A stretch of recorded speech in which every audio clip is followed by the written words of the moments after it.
Shalom, hermanos. Shalom. Pido que me acompañen en una breve oración para encomendar este espacio a nuestro Dios. Bendito eres tú, Señor nuestro Dios, Rey del universo, que nos santificas con tus mandamientos, Padre, que concediste, Señor, y creaste este día, Shabbat, este día de reposo, para que tu pueblo se congregara, Señor, descansara de sus labores.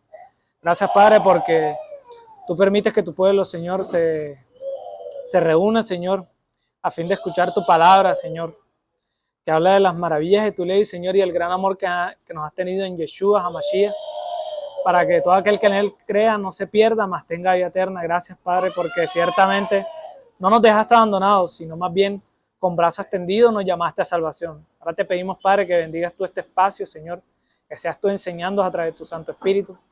Tú que dijiste en tu palabra que cuando hay dos o más reunidos en tu nombre, ahí estás tú, que seas tú, Señor, enseñándonos, Señor, apaciguando a tu pueblo y dando ese reposo, Señor, que solo tú puedes dar. Gracias, Padre, bendícenos y guárdanos y edifícanos conforme a tus caminos. En el nombre de tu Hijo amado te pedimos estas cosas, en el nombre de Yeshua, nuestro Mesías. Amén.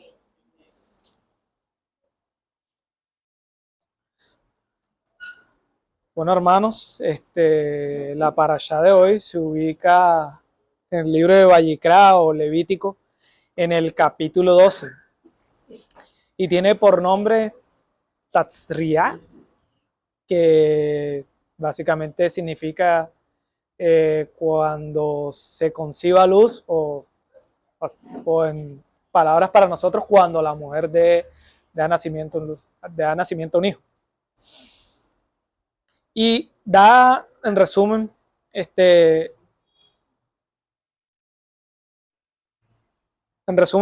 por decirlo así, dividirlo en dos secciones, si podemos decirlo así, va uno destinado a los distintos procesos de purificación que atraviesa una mujer después de dar luz, como lo concerniente también a la detección y purificación de una persona que tuviera la enfermedad de, como se muestra a veces en algunas Biblias, la lepra. Entonces vamos a hacer un pequeño repaso en la primera sección. Dice en Levítico, el libro de Vayikra, capítulo 12, versículo Levítico 12. 2. Dice: habla a los hijos de Israel y diles: la mujer, cuando conciba y dé luz a un hijo varón, quedará impura durante 7 días, como en los días de su menstruación será impura. Al 8º día se circuncidará al niño, pero ella permanecerá 33 días purificándose de su sangre. Ninguna cosa santa tocará, ni vendrá al santuario hasta que se cumplan los días de su purificación. Puedo recordar que pues hay una instrucción bastante particular o peculiar a una mujer específicamente que dé luz a un hijo, ya sea varón o ya sea hembra. Se dice que la mujer será impura como en los días de su menstruación, que si es niño se va a circuncidar al 8º día el niño, el prepucio de la carne, y que ella no tocará ninguna santa durante esos días porque se está purificando. Entonces, debo recordar que el Señor menciona muchos mandamientos y muchas ordenanzas que son para nuestro beneficio. Ya, y ciertamente hay algunas cosas que no dan una explicación directa en la palabra. Pero el hecho de que no esté en la explicación directa allí, o el razonamiento, no significa que no haya. ¿Ya? Entonces, dentro de la ciencia médica, ahí indagando, se dice que cuando las mujeres dan a luz, ellas entran en un periodo de puerperio. Gracias. Que domina al tiempo de recuperación anatómica y fisiológica de la mujer después de la expulsión de la placenta. En este periodo de recuperación se expulsan los loquios, que son concentraciones de líquido formados en el útero, y básicamente esa expulsión de esos loquios, según testimonio de doctores en lo que estuve investigando, es desagradable. O sea, eso huele mal. exacto. Entonces, básicamente es un periodo donde la mujer está, después del periodo de embarazo y de dar a luz a un hijo, básicamente está expulsando todo aquello que quedó como desecho de ese proceso. Y por ende, por esa expulsión y por eso que no es tan agradable, el Señor dice, ni ella no podrá tocar el tabernáculo. Ahora estamos hablando del tabernáculo, por donde estaba la presencia del Señor, donde incluso solo los levitas tenían acceso a él, e incluso en el lugar santísimo, que era donde reposaba la presencia de Dios misma, solo el sumo sacerdote podía entrar una vez al año. Recordemos que tenía elementos o materiales bien preciosos y bien bonitos, como para venir a ser ensuciados por una cosa que no es agradable. Entonces el Señor delimita que en ese estado la mujer no puede acercarse al tabernáculo.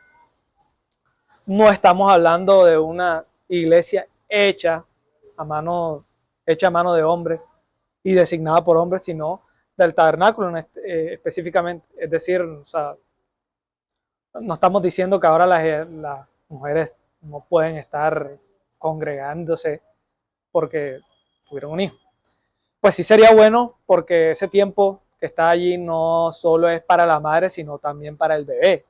Y las que ya son madres aquí me pueden recordar que, o sea, los bebés, si no estoy mal, son muy vulnerables ante cualquier, digamos, gripa, cambio de temperatura, bacteria. Los bebés son muy susceptibles a eso, entonces ese tiempo también sirve para tener cuidado de los niños. Y recordemos que el Señor tiene por especial a los niños dentro de todos. No lo busquen en lugar de recordar este pasaje que decía que los discípulos se peleaban, que cuando el Señor viniera en su reino, ¿quién se iba a sentar en la mano derecha? Y disputaban entre ellos. Y el Señor tomó lugar en el asunto y dijo, ven acá, ¿qué es esto que ustedes discuten? Ustedes quieren saber quién es el más importante del reino de los cielos. Entonces tomó a un niño y lo puso en medio de ellos y les dijo, este es el más importante entre ustedes. ¿Por qué? Porque los niños ellos necesitan ser enseñados, educados, ellos son fácilmente influenciables. Entonces, es una condición que no solamente es para la mujer para su periodo de purificación, sino también para que los niños pequeños sean de cuidado y sean de especial observancia. ¿Vale? Entonces esto como una breve explicación que hay frente a este estado que las mujeres tienen cuando recién dan a luz a un hijo. Vámonos a la siguiente sección de la parashá, que nos muestra el proceso de detección o los procedimientos que se deben realizar cuando a una persona se le sospecha de lepra. Y aquí abro comillas, lepra, porque esa es la traducción que se muestra usualmente en nuestras Biblias. Entonces, vámonos a el capítulo 13 de Levítico. Y vamos a detenernos en el versículo 18. Levítico 13, versículo 18. Leeré para ustedes, dice, y cuando en la piel de la carne hubiere divieso y se sanare, y en el lugar del divieso hubiere una hinchazón o una mancha blanca rojiza, será mostrado al sacerdote, y el sacerdote mirará. Y si pareciere estar más profunda que la piel, y su pelo se hubiere vuelto blanco, el sacerdote lo declarará inmundo. Es llaga de lepra que se originó en el divieso. Y si el sacerdote la considerare y no apareciera en ella pelo blanco, ni fuere más profunda que la piel, sino oscura, entonces al sacerdote le encerrará por 7 días. Y si se fuera extendiendo por la piel entonces el sacerdote lo declarará inmundo. Es llaga, pero si la mancha blanca se estuviese en su lugar y no se hubiese extendido, es la cicatriz del divieso y el sacerdote lo declarará limpio.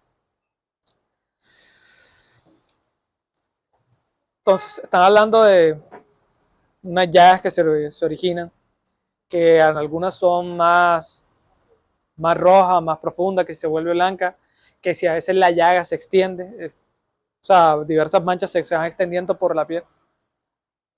Entonces, normalmente nosotros conocemos la lepra como la caída de la piel.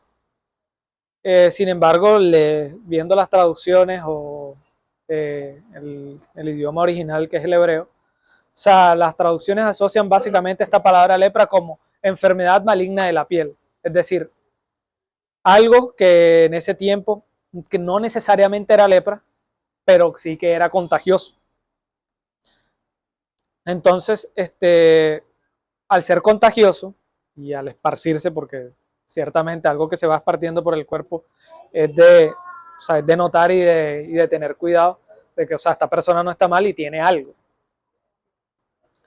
Con todo eso, Dios, como sabía que podía estar esta enfermedad presente dentro de esos tiempos, mandó unos procedimientos para cuidar al pueblo. Entonces, actualmente la lepra como tal, uno se puede contagiar a través de goticas, o sea, que expulsa el cuerpo. ¿Qué significa eso? Estornudos o la tos, por lo cual, tratando Dios de disminuir el impacto dentro del pueblo, ¿qué le dice a la persona? Hombre, salte de acá afuera, mantente afuera, vamos a examinarte, verifiquemos cómo está tu estado de salud, a fin de salvaguardar, o sea, el estado de salud del pueblo. Ya vivimos eso en la pandemia y creo que nos queda claro que ciertamente, o sea, el Señor tiene sabiduría, y aunque ellos no entendían cómo funcionaba la enfermedad, cómo funciona la medicina, con todo eso dio unas instrucciones las cuales hay que creer, obedecer y sí, de creer, de escuchar, creer y obedecer. Ahora, y bueno, eso cómo afecta a nosotros o de qué manera nosotros vamos a estar teniendo en cuenta esta enfermedad de la lepra, pues hay tratamientos y bueno, y eso no nos concierte, pero a nivel congregacional sí sucede algo parecido a la enfermedad de la lepra. Ya. Y este comportamiento también se da de alejar a la persona a nivel de iglesia, ¿cómo así? Esta enfermedad normalmente no aparecía, o sea, para ser una bacteria o algo, pero a veces el Señor la daba, es decir, se la daba a la persona. Y esto a consecuencia a mostrarle los pecados que había cometido la persona. ¿Ya? Porque el Señor es el que pone, de alguna manera, expone a la luz todo lo que se hace en secreto. Y si son pecados de gravedad, el Señor, o sea, si no pasa hoy, pero como dice futuramente los libros de Levítico, todas estas maldiciones que están contenidas en la ley, en algún tiempo, tarde o temprano, te van a alcanzar. ¿Ya? Es decir, el Señor no necesita actuar inmediatamente para emitir un juicio frente a las acciones de las personas.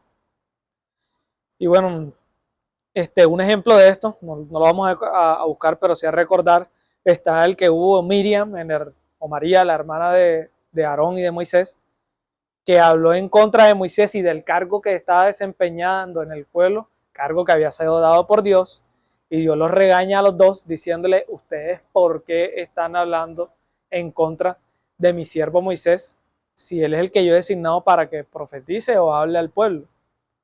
A raíz de eso, después de hablar con Dios, el Señor me mandó una lepra a Miriam, y ¿cómo es?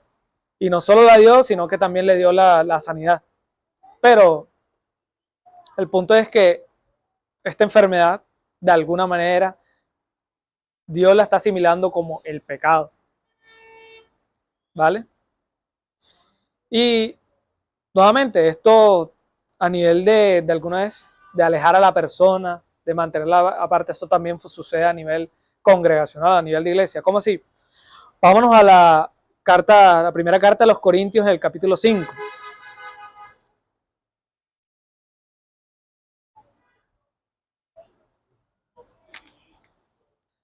Primera de Corintios, capítulo 5. Quien me pueda leer del 5 del 1 al 5, por favor.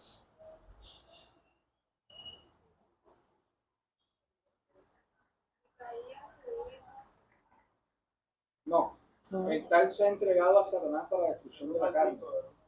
Sí.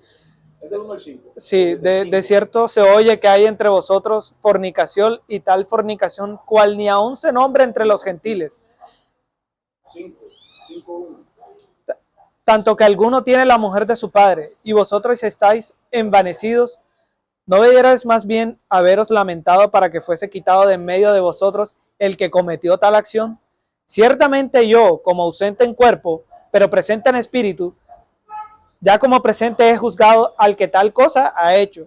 En el nombre de nuestro Señor Jesucristo, reunidos vosotros y mi espíritu con el poder de nuestro Señor Jesucristo, el tal sea entregado a Satanás para destrucción de la carne, a fin de que el espíritu sea salvo en el día del Señor. Esto es una carta que va dirigida a la iglesia de los Corintios, y en la iglesia de los Corintios se estaban haciendo cosas que no se debían hacer. Y en este pequeño pedazo de la carta, el apóstol Pablo está regañando a la gente de que, hombre, en una iglesia donde se congregan, donde todo el mundo ha creído la palabra del Señor, que Cristo ha resucitado a fin de darnos salvación porque Él murió por nuestros pecados, una persona estaba teniendo como pareja a la madrastra, a la mujer del papá. Y, el apóstol Pablo está diciendo, ven acá, esto ni las personas que están fuera de la iglesia están de acuerdo. O sea, ¿cómo ustedes pretenden eso? O sea, ahí entonces está diciendo, hey, la tal persona que está promoviendo esa actitud dentro de la iglesia, y el tal sea expulsado, que se aparte y que sea entregado a Satanás, no para que sea destruido o para condenarlo, sino, oye, para que se arrepiente y Dios mediante vuelva. ¿Ya? Entonces, de esta manera, está esta asociación de que así como se expulsaba a la gente que estaba enferma para no contagiar a los demás, de alguna manera, así también se expulsaba a las personas que de alguna manera estaban poniendo tropiezo dentro de la iglesia. Y nuevamente, esto no estamos hablando de aquellas personas que están afuera, sino de que aquellas que se congregan con todo y eso, hacen tales cosas. Eso es prácticamente tener rebeldía frente a Dios.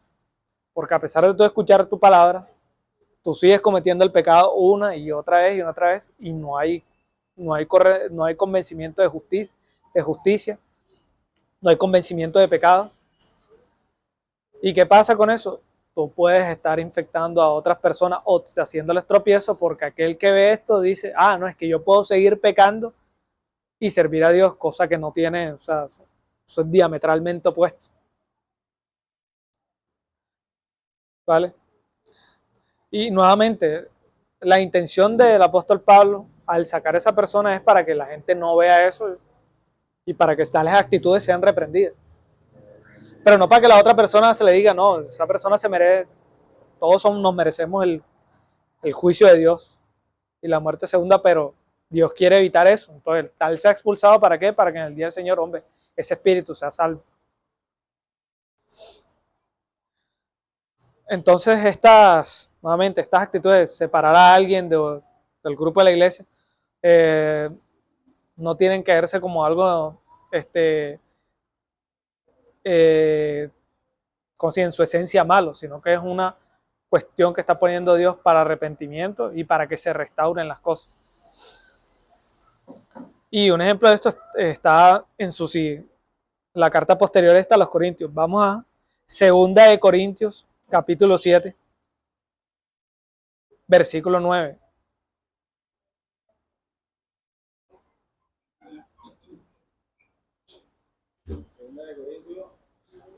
Capítulo 7, versículo 9. Sí. Quien me lo pueda leer del 9 al 10, por favor.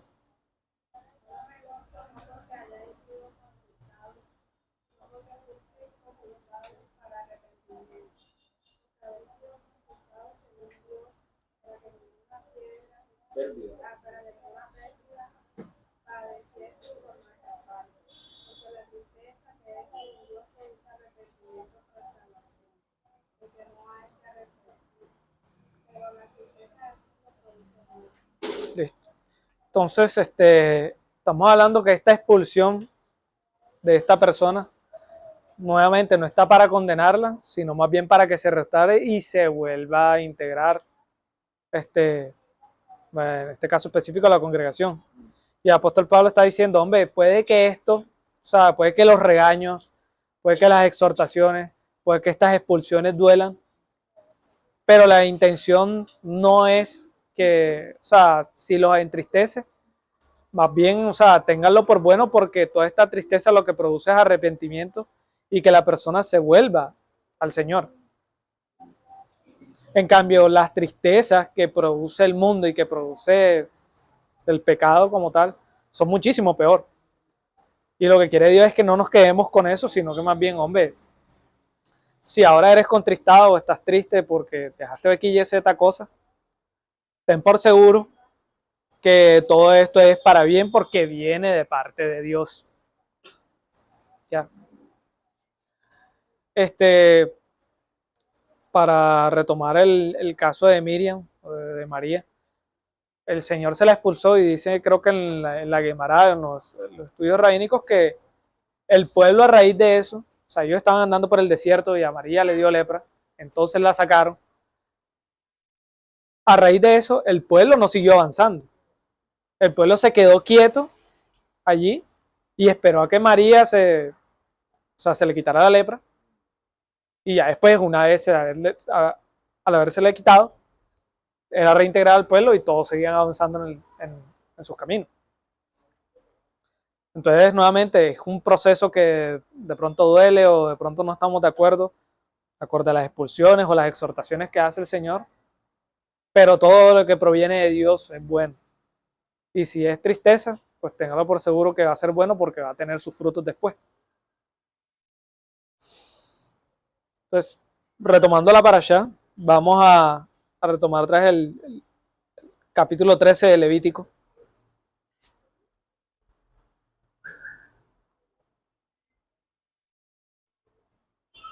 En el versículo 1, o sea, al inicio del Levítico 13, versículo 1 dice, habló el Señor a Moisés y a Aarón y les dijo, cuando el hombre tenga en la piel de su cuerpo una hinchazón o una erupción o una mancha blanca, y haya en la piel de su cuerpo como una llaga de lepra, será llevado a Aarón, el sacerdote, o a uno de sus hijos, los sacerdotes.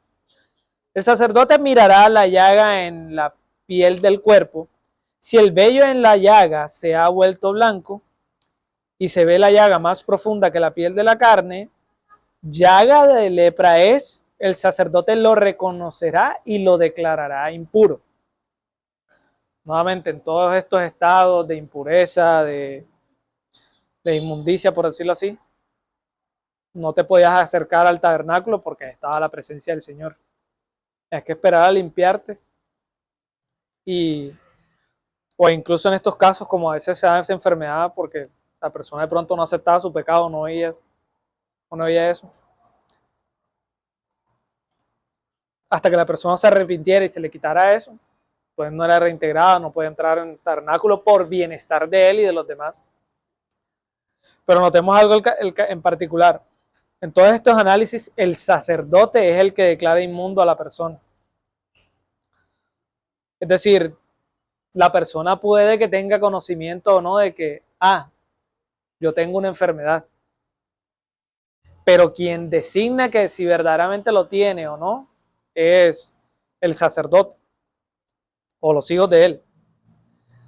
Entonces, como esta enfermedad se asociaba con el pecado, lo que está tratando de decir Dios es, tú no eres a veces quien eres capaz de reconocer tu propio pecado.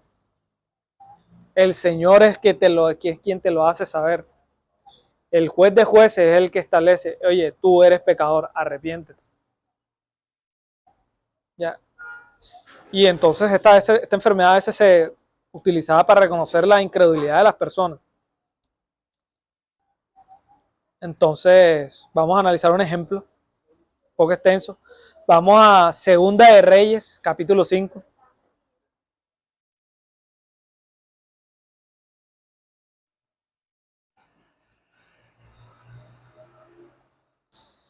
Segunda de Reyes, capítulo 5. En el versículo 1, voy a leer. Había un hombre llamado Naamán, jefe del ejército del rey de Siria, muy estimado y favorecido por su rey, porque el Señor le había dado la victoria a Siria por medio de él. Pero este hombre estaba enfermo de lepra. En una de las correrías de los sirios contra los israelitas, una muchachita fue cautiva y se quedó al servicio de la mujer de Naamán. Esta muchacha dijo a su ama, si mi amo fuera a ver el profeta que está en Samaria, quedaría curado de su lepra. Naamán fue y le contó a su rey lo que había dicho aquella muchacha, y el rey de Siria le respondió, está bien, ve que yo mandaré una carta al rey de Israel. Entonces Naamán se fue, tomó 30,000 monedas de plata, 6,000 monedas de oro, 10 mudas de ropa, y él llevó al rey de Israel la carta, que decía, cuando recibas esta carta sabrás que me envió a Naamán, uno de mis oficiales, para que lo sanes de su lepra. Cuando el rey de Israel leyó la carta, se rasgó la ropa en señal de aflicción y dijo, ¿acaso soy Dios que da la vida y la quita, para que éste me mande un hombre a que lo cure de su lepra? Fíjense bien y verán que está buscando un pretexto contra mí. Al enterarse el profeta Eliseo de que el rey se había rasgado la ropa por aquella carta, le mandó a decir, ¿por qué te has rasgado la ropa? Que venga ese hombre a verme y sabrá que hay un profeta en Israel. Y Naamán fue con su carro y sus caballos y se detuvo a la puerta de la casa de Eliseo. Pero Eliseo envió un mensajero a que le dijera, ve y lávate 7 veces en el río Jordán y tu cuerpo quedará limpio de la lepra.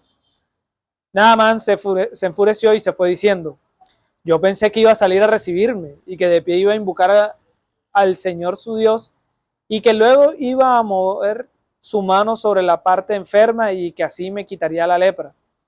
¿No son los ríos de Damasco, el Albaná y el Farfar mejores que todos los ríos de Israel? ¿No podría yo haber ido a lavarme en ellos y quedar limpio? Y muy enojado se fue de allí. Pero sus criados se acercaron a él y le dijeron, Señor, si el profeta le hubiera mandado a hacer algo difícil, ¿no lo habría hecho usted? Pues con mayor razón, si solo le ha dicho que se lave usted y quedará limpio. Naamán fue y se sumergió 7 veces en el río Jordán, y según se lo había ordenado el profeta, y su carne se volvió como la de un jovencito y quedó limpio. Entonces él y todos sus acompañantes fueron a ver a Eliseo. Al llegar ante él, Naamán le dijo, ahora estoy convencido de que en toda la tierra no hay Dios sino solo en Israel. Por lo tanto, te ruego que aceptes un regalo de este servidor tuyo. El resto de la historia concluye que aunque Eliseo no le aceptó ese regalo, porque era un profeta que servía a Dios y dice, no necesito el dinero, pues un milagro de Dios para que creas. Hay unas cuestiones a aclarar de esto y es, uno, Naamán era era un general que no era del ejército de Israel, sino de Siria. Siria e Israel no son que dos naciones que sean muy amigas para ese tiempo, pues, según lo que nos redacta este pequeño texto. Y bueno, también tampoco, gracias. Entonces, con todo y eso, el rey de Siria, en vista del general, manda una carta al rey de Israel. Oye, yo he escuchado como que decirle así que hay un profeta que viene de parte de Dios que hace milagros. Mi general tiene una enfermedad maligna de la piel. Por favor, mira a ver qué puedes hacer, por decirlo así. Él va, el rey recibe la carta y se pone triste. ¿Por qué? Porque el enemigo prácticamente está diciendo, ayúdame. Pero él dice, oye, yo no puedo hacer esto. Esto no está bajo mi poder. El único que puede quitar esta enfermedad es Dios. ¿Yo qué puedo hacer? Nada. Por eso se rasga la vestidura y se pone triste. Eliseo escucha, por decirlo así, el rumor y dice, no tengas miedo, básicamente, dile que venga. para que vea que si hay un profeta aquí, o sea, que sirve a Dios. Vamos, le dice, ve y lávate el río 7 veces. Naamán se molesta porque dice, pero yo creí que iba a ser como una cosa rara para limpiarme, un milagro, no sé, me iba a recitar algo, un canto, una cosa así, porque así actuaban los dioses, entre comillas, de esa época. Pero no, le dio una instrucción simple y Naamán, ¿qué hizo? Creyó de alguna manera y obedeció. ¿Para qué? Para después confesar, definitivamente no hay Dios fuera de Israel. Es decir, había pecado, tenía esa enfermedad, pero Dios con todo eso lo limpia.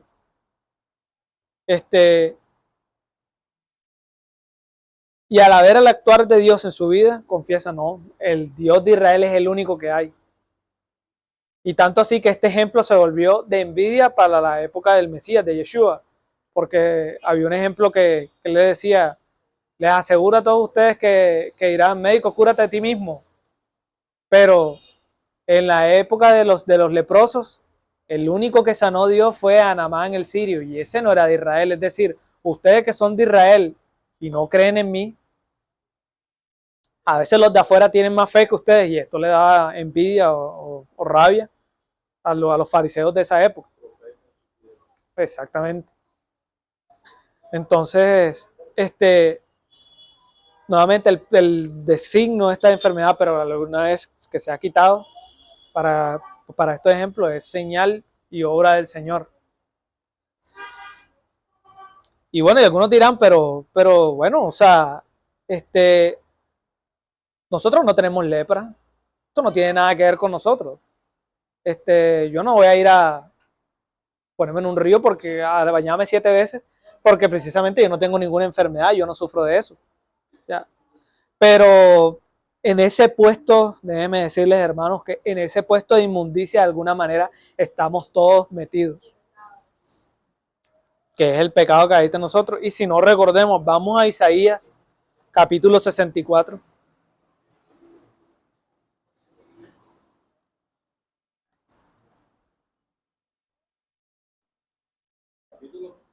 Isaías capítulo 64, el versículo 5, del 5 al 6, quien lo pueda leer en voz alta, con voz de trompeta.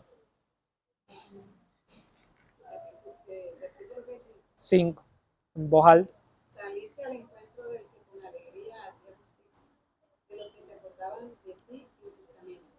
He aquí, tú te enojaste cuando pecamos, en ellos hay perpetuidad y seremos salvos. Si bien todos nosotros somos como suciedad y todas nuestras justicias como trapo de inmundicia, y caímos todos nosotros como la hoja, y nuestras maldades nos llevaron como viento. Y nadie hay que invoque tu nombre, que se despierte para hacerte de ti, lo cual escondiste de nosotros tu rostro. Para ahí. Termino lo que está diciendo. Pero tú te enojaste porque pecamos, porque en los pecados hemos perseverado largo tiempo. ¿Podemos acaso ser salvos? Pues todos nosotros somos como cosa impura, todas nuestras justicias como trapo de inmundicia, todos nosotros caímos como las hojas y nuestras maldades nos llevaron como el viento. ¿Qué está diciendo allí? Hey, todo aquel que se presenta con su justicia delante de Dios es un trapo de inmundicia, es decir, un trapo que utilizaban las mujeres antes para limpiarse de su menstruación. Es decir, bueno, ¿y qué significa eso? Que nuestra justicia es como trapo de inmundicia. Hombre, es como decir, oye, ¿tú te consideras bueno o justo? Y cualquiera persona dice que sí. O sea, oye, ¿tú te consideras pecador, que mereces la ira de Dios o que te consideras buena persona? Solo eso. Y todo el mundo dudará porque Dios de alguna manera le da convencimiento de eso. Pero con todo eso las personas dicen, no, yo sí, yo soy bueno. ¿Por qué? Porque yo no he matado, yo no he robado. Y ese es el mismo discurso que presenta todas las... Entonces, ¿qué estás diciendo? Hombre, yo sí soy justo. Entonces, si alguna divinidad me quisiera juzgar, me encontraría bueno y recto. Pero el Señor está diciendo, no, o sea, en alguna cosa eres pecador porque de alguna manera naciste en pecado. Amén, así es. Entonces, esta condición del leproso que necesita limpieza, esta condición de leproso que necesita sanidad, es para todos de alguna manera. Y el Señor lo está recordando, de que de alguna manera todos necesitamos esa limpieza. Y bueno, y entonces, ¿qué diremos? Entonces, si todos estamos incluidos en esta categoría, nuevamente, ¿qué hacemos? Bueno, listo, somos pecadores, ¿qué? ¿Nos vamos a lavar en un río 7 veces, perdón? ¿A quién acudimos? Hombre, al Mesías Yeshua, porque Él es el camino, la verdad y la vida. En Juan capítulo 4, no lo busquen, yo se lo voy a leer, en el versículo 13 dice, respondió el Mesías y le dijo a la mujer samaritana, cualquiera que bebiere de esta agua volverá a tener sed, mas el que bebiere del agua que yo le daré no tendrá sed jamás, sino que el agua que yo le daré será en él una fuente de agua viva que salte para vida eterna. Lo que el Señor está diciendo, yo tengo una fuente de agua en donde puedo saciar tu sed. Yo tengo una fuente de agua en donde tú vas a ser limpio si te sumergieres en ella para que seas libre de pecado. Pero nuevamente, nosotros como somos como el leproso, no tenemos conocimiento verdadero si hemos pecado o no. ¿Y a quién vamos? Al Mesías o a ese sumo sacerdote que nos declara, sí, hey, tú eres pecador en esto y esto y esto. Vuélvete a tu mal camino y ven y límpiate. ¿Con qué, Señor? Con mi Santo Espíritu. Yo te voy a hacer limpio. Ya.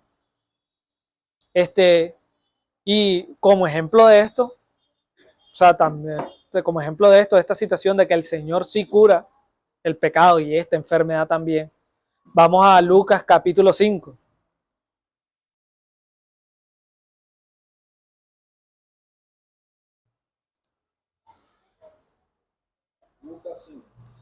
Lucas capítulo 5, versículo 12. Leo para ustedes.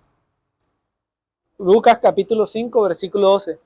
Sucedió que estando él en una de las ciudades, se presentó un hombre lleno de lepra, el cual, viendo a Yeshua, se postró con el rostro en tierra y le rogó diciendo, Señor, si quieres, puedes limpiarme. El Señor entonces, extendiendo la mano, lo tocó diciendo, quiero, sé limpio. Y al instante la lepra se fue de él. Yeshua le mandó que no le dijera a nadie y le dijo, ve, muéstrate al sacerdote y ofrece tu purificación, lo que mandó Moshe o Moisés para testimonio de ellos. Nuevamente, si tomamos este pasaje y el de Naamán, el sirio, hay dos cosas que están ahí y es, vamos a ver si Dios quiere y no como que poniendo su fe y la esperanza en Él, si el Señor quiere que sea yo limpio. Hombre, si quiero, límpiate. A Naamán se le dio una orden, él cumplió. Esta persona le pidió a Dios mismo, y decimos Dios mismo porque quien tiene el poder de que habla y las cosas se hacen conforme a su palabra, no es solo sino solo Dios. O el Mesías Yeshua que dijo, si quiero ser limpio, y al instante se le fue la lepra. Entonces, esto es para que veamos que lo que es imposible para el hombre, para Dios es posible. Entonces, si el Señor puede quitar lepra, así como esto también puede quitar pecado. Esa era la connotación que quería darle a los fariseos de ese tiempo. Porque ellos tenían ese, bueno, si la persona tiene esa enfermedad es porque de alguna manera ha pecado. Y puede que sea cierto. Pues que está a través de este ejemplo que está diciendo, hey, yo puedo quitar esta lepra y también puedo hacer que ustedes sean limpios de pecado. Pero ¿qué tenemos que hacer? De alguna manera tener esa actitud que tenían estos dos personajes que ninguno fue con prepotencia ni nada por el estilo, sino como creyendo que se puede hacer posible por Dios. No con altanería, sino con humildad. Porque el que se humilla será exaltado. Aprendan de mí que soy manso y humilde de corazón. Entonces, hermanos, todo aquí concluye pues nuestra porción de la parashá. Recordemos que nadie está exento de esta condición de pecado, de la cual sí somos inmundos delante de Dios. ¿Iba a decir algo? ¿Iba a decir algo? Ah, ok. Sí, sí. La comparación que Dios hace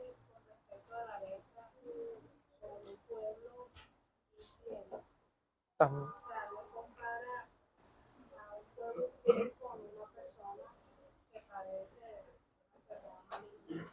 En Isaías 1, Ah, sí, todos ustedes son como están llenos de llagas, están sucios desde la coronilla de la cabeza hasta la punta del pie. Sí, si no podría ya, porque Manación se la jodió y esa parte. exacto. Entonces, 18, él dice, venid pues a mí, pongámonos de acuerdo. si tus pecados fueren rojos como la sangre, como la nieve serán emblanquecidos. Amén. Entonces, eso va de Ay, acuerdo con lo que yo gracias hermano. Sí, este pasaje de Isaías también denota eso, que la infidelidad del pueblo de Israel o los desvíos hacia el pecado los hacen comparar a todo el pueblo como una persona leprosa, que está llena de llagas. Y con todo eso el Señor que dice, extiende la mano y dice, ven, pongámonos a cuentas, es decir, arrepiéntete y ven que yo te limpio. Y bueno, es imposible que yo me cure a sí mismo. Sí, eso es lo que también está mostrando el Señor, que no es posible para nosotros limpiarnos del pecado, pero con todo eso para Dios todo es posible. Entonces, hermanos, vamos a orar para finalizar la exhortación. Bendito eres tú, Señor nuestro Dios, Rey del universo.